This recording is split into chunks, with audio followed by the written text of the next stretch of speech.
Oh yeah.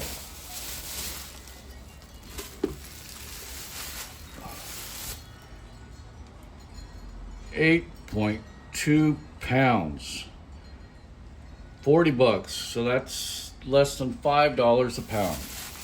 What am I talking about? Let me show you what I'm talking about.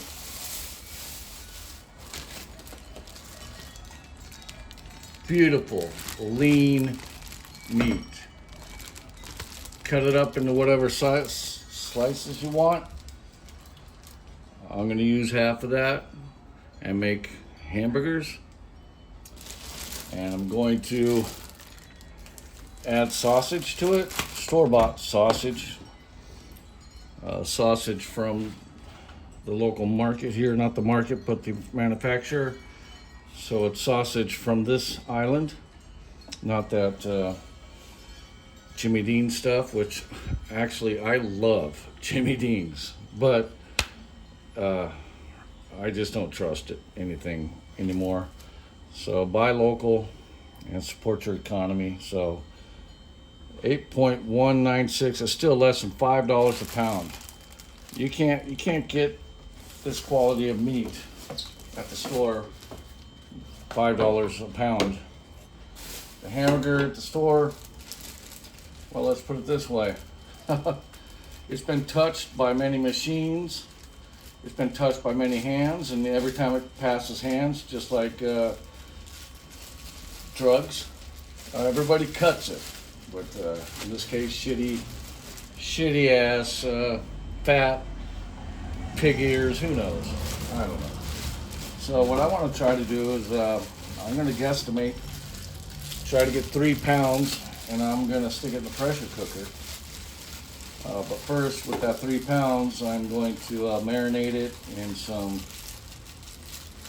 I'm not sure yet, maybe French onion soup, some consommé beef stock. Look at that.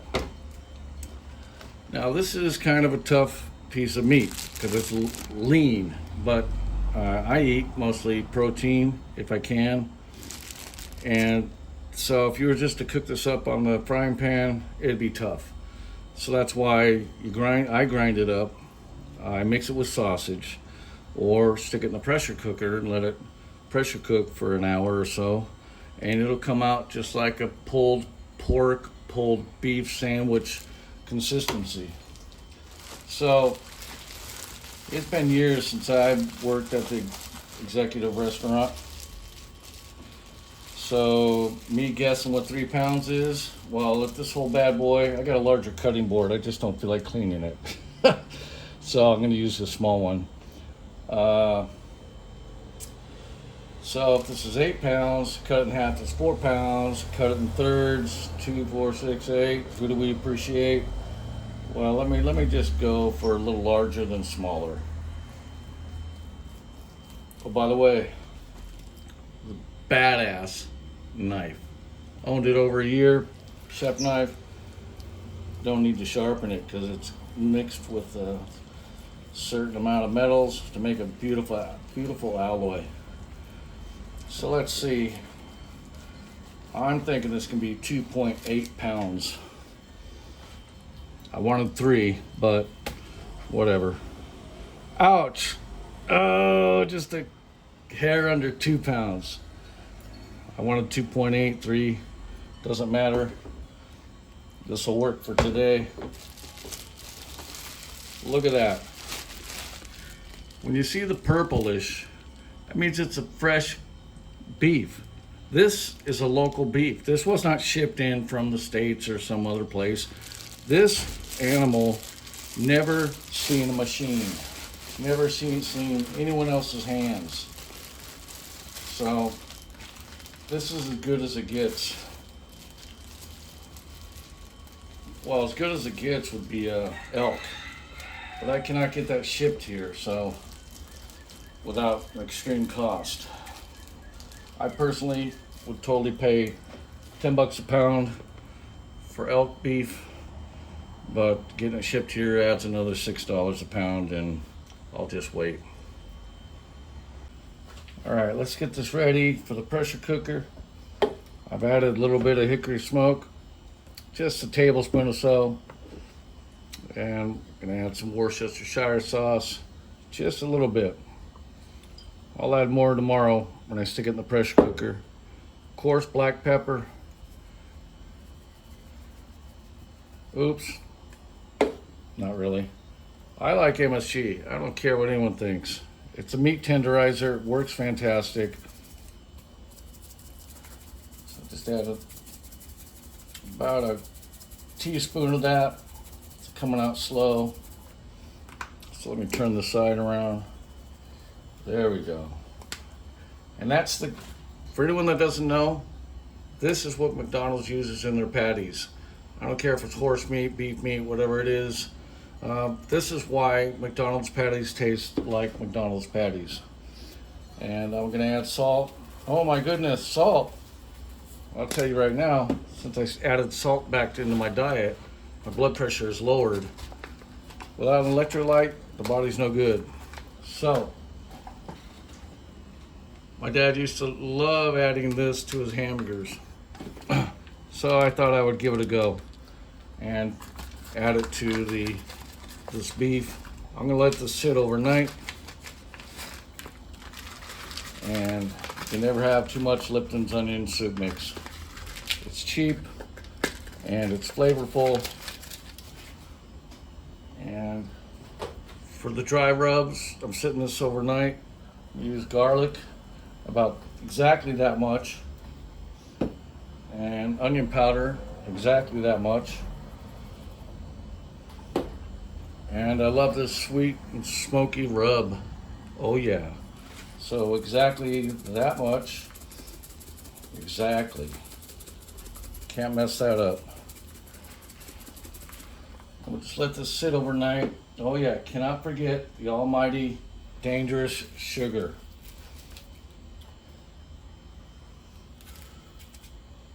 This is the time where I've washed my hands and now I'm gonna rub all that over this nice 2-pound chunk of lean beef, and then I'll stick it in a Ziploc bag, and then tomorrow I will set it in the pressure cooker for probably, what's 2 pounds, I'd say 1 hour and 20 minutes, and just let it sit, and then I'll add the more wet ingredients, and then I'll saute the beef after it's been pressure cooked. And by the way, this is an experiment for me as far as the pressure cooker I'm using. It's called the Instapot. And that will be showing up exactly at my kitchen door in about 2 hours. So I thought, well, let's get this bad boy piece of beef, lean beef, marinating. And generally you don't want to use any liquid on the marinade, but I'm a stickler with having at least a little bit of liquid, such as the hickory smoked barbecue sauce and the Worcestershire sauce. I love using lemon juice, but I think I'll pass on this time since it's going to be marinating overnight. So anyways, talk to you tomorrow. Well, this has been marinating for I think 24 hours. So, time to dump that bad boy in there, 2 pounds, pure lean beef.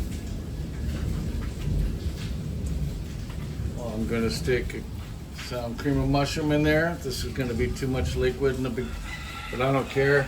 I want some flavor. And I'm kind of experimenting.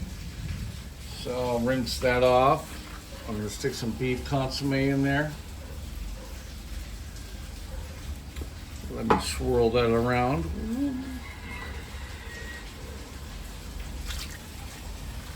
Dump that in there. The last of my pre-chopped garlic. I would would love to stick a little more in there, but I do what I can. I got some easy onion, in other words, nothing wrong with a little extra onion. Hickory smoked barbecue sauce. Never hurts to put more than you need. Worcestershire sauce.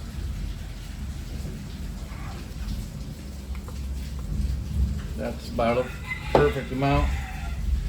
And some red wine vinegar. That is some great stuff. Doesn't taste like vinegar. And then I'm gonna chop up some real onion, put that in there, because I have a lady friend that I actually have my eye on. And she says, "Where are your vegetables?" Well, here's the vegetable, and I'm gonna throw this in there, even though by the time this gets done, it's gonna be mush. However, the nutrients that the broccoli and the onion give me, on top of the carbs that I don't really want, they're gonna be mush, but it's gonna be in there, and it's gonna be an actual thickener. Oh yeah, all protein. Well, except for the except for the broccoli and the onion. That's. But let me put this on here. Push start. And let's see how this goes. Okay, let's see how this turned out. Oh, steam.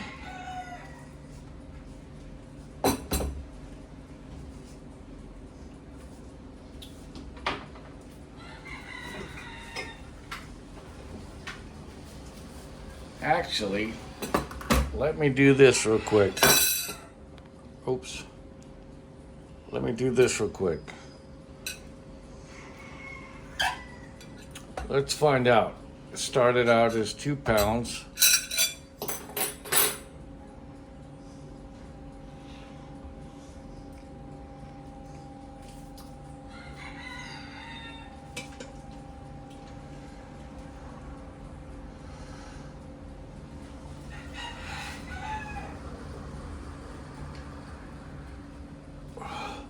And it ended up being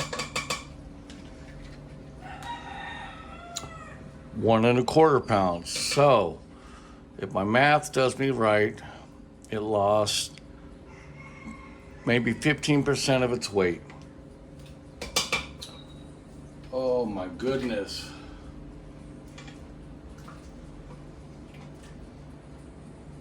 Oh yeah. Here's the actual test. This is a lean cut of beef. Oh my. Oh, it's just falling apart. Oh my goodness. My goodness, my chef teacher used to say, Pierre. Oh my, look, it just falls apart. Oh.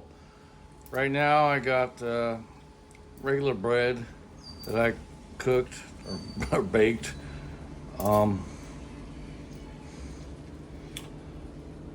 I thought about making actual rolls. And here's that little bit of broccoli. That's the vegetables.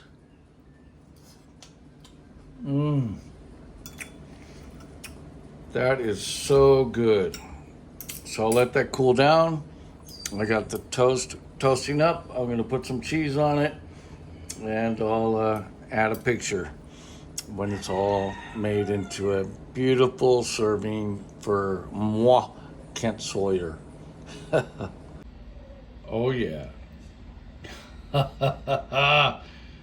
That is some shredded beef, soft, flavorful. I